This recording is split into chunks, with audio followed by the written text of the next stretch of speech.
करगिल युद्ध के बाद से ही सेना को लड़ाकू हेलीकॉप्टर्स की जरूरत महसूस हो रही थी। साल 2006 में भारत ने इस पर काम करना शुरू किया और साल 2010 में पहले LCH यानी लाइट कॉम्बैट हेलीकॉप्टर ने पहली बार उड़ान भरी। फिर जो चीज बनकर तैयार हुई वो देश के दुश्मनों का पसीना छुड़ाने के लिए काफी है। यहाँ ये हाई ऑल्टीट्यूड के लिए डिज़ाइन है।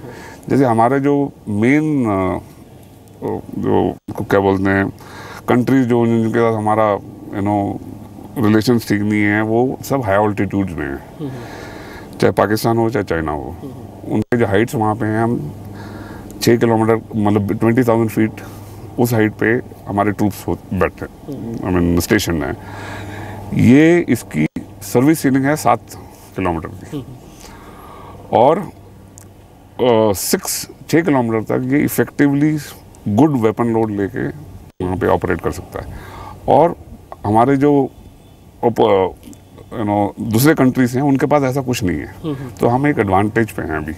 सर अभी जैसे भारतीय सेना के पास तो कोई कॉम्बैट हेलीकॉप्टर नहीं है, हालांकि अब रुद्र का इंडक्शन शुरू हुआ है। भारतीय एयरफोर्स, इंडियन एयरफोर्स अभी मी-25 और मी-35 का इस्तेमाल करती है। उसके मुकाबले ये कहाँ ठहरता है? आपने मेरे ख्याल में उन पर भी काम किया होगा और आप अब इसको भी देख रहे हैं। देखो मी-35 जो है ना वो थोड़ा डिफरेंट क्लास में है कि वो थोड़ा हेवियर है, ठीक है, और इट मोस्टली लो ऑल्टीट्यूड के लिए बना हुआ है। उसको आप अभी श्रीनगर वैली में भी नहीं ले जा सकते क्योंकि वो ऊपर बनियाल पास ही नहीं क्रॉस कर सकता, उसका सीरियस लिमिटेशन है। कारगिल में हमारे पास कोशिश करी थी एयरफोर्स ने कि मी-35 को हम वहाँ ले जाएं, बट उसमें वो डिज़ाइन में नहीं है उसके। तो फाइनली मी-17 को थोड़ा उन्होंने माइनर चेंजेस करके they try to use that. अगर उस टाइम पे ये ऐसा कुछ होता तो हम बड़े इफेक्टिवली उनको कंट्रोल कर सकते। फॉर एग्जांपल रात को बैठ के इंफ्रारेड उससे पिकअप करके आराम से एक एक करके मिसाइल के साथ एंटी टैंक या एंटी ग्राउंड मिसाइल के साथ वी कुड हैव डिस्ट्रॉयड।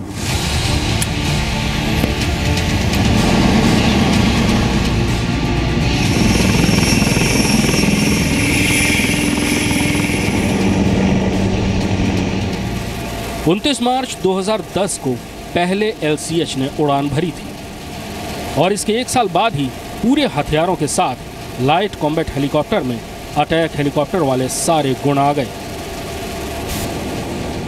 2015 की शुरुआत में लेह में -18 डिग्री की गला देने वाली सर्दी में इस हेलीकॉप्टर ने 4100 मीटर की ऊंचाई तक उड़ान भरकर सबको हैरान कर दिया।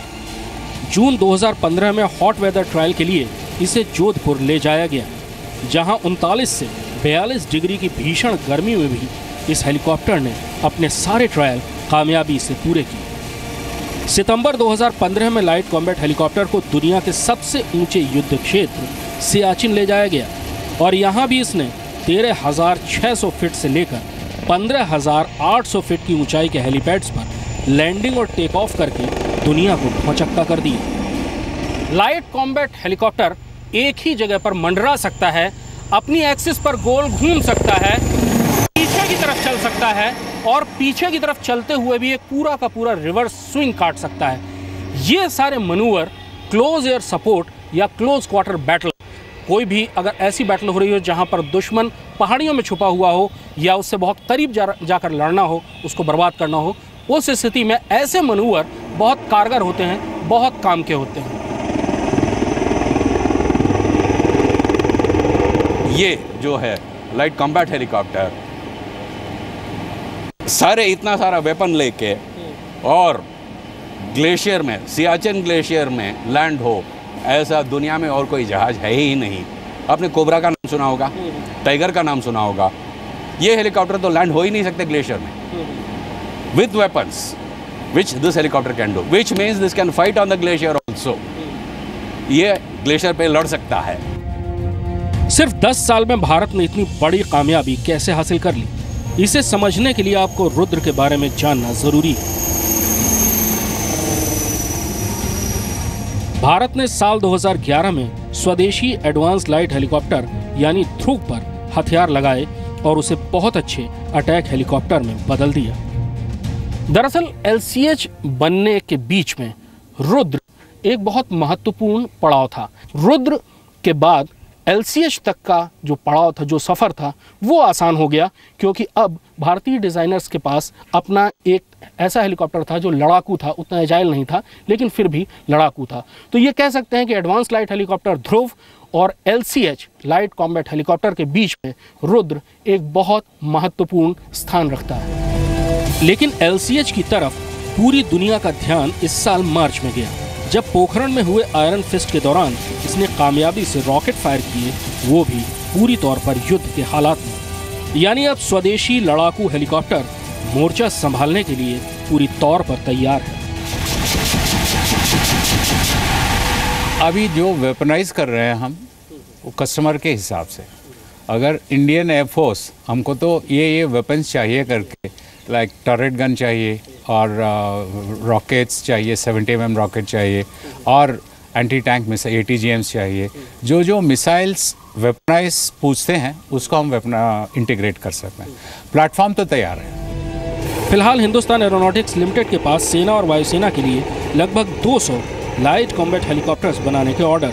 सबसे बड़ी बात यह है कि अब विदेशों में भी लाइट कॉम्बैट हेलीकॉप्टर को लेकर काफ़ी चर्चाएं हो रही हैं। यहाँ तक कि 3 देशों ने इसे खरीदने में दिलचस्पी भी दिखाई है। यानी रक्षा क्षेत्र में भारत न केवल अपने पैरों पर खड़ा हो चुका है, बल्कि दुनिया को अपनी ताकत के साक्षात दर्शन भी करवा रहा है, जिस पर हर हिंदुस्तानी को गर्व होना चाहिए। शुरुआत में ही मैंने आपसे कहा था कि पिछले कुछ दिनों में आपने हेलीकॉप्टर नाम बहुत बार एक गलत संदर्भ में सुना होगा। आपके मन में ये सवाल भी आया होगा कि विकसित देश होने का दावा करने वाला भारत हेलीकॉप्टर खुद क्यों नहीं बना सकता और क्यों उन्हें बाहर से खरीदना पड़ता है। मुझे उम्मीद है कि अब आपको न केवल अपने इस सवाल का जवाब मिल गया होगा, बल्कि आपको गर्व की अनुभूति भी हो रही होगी। भारत न केवल हेलीकॉप्टर बना रहा है, बल्कि उनको बाहर के देशों में एक्सपोर्ट करने की स्थिति में भी है। और भारत में बनने वाले ये हेलीकॉप्टर दुनिया के किसी भी हेलीकॉप्टर के न केवल बराबर हैं, बल्कि कई मायनों में उनसे बहुत बेहतर है।